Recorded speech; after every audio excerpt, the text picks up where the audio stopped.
Okay guys, mukhang okay naman yung panahon ngayon. Tsaka init na. Kailangan natin maligo. Hindi natin yung sabon at saka pumunta tayo dun sa tubig para maligo. Dito pa yung daan. Papunta dun sa tubig.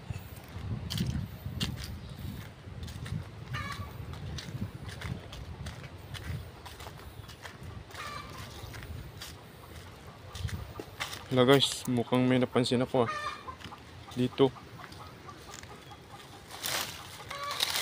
Ito. Ano to? Itlog siguro ng ano to? Itlog ng bayawak. Ay hindi naman.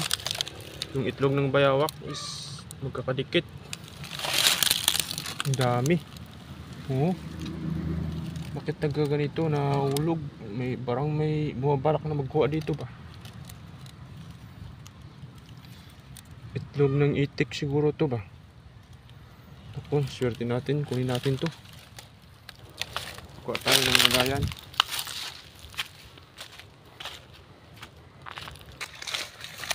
Ito, kunin natin. Kay sayang.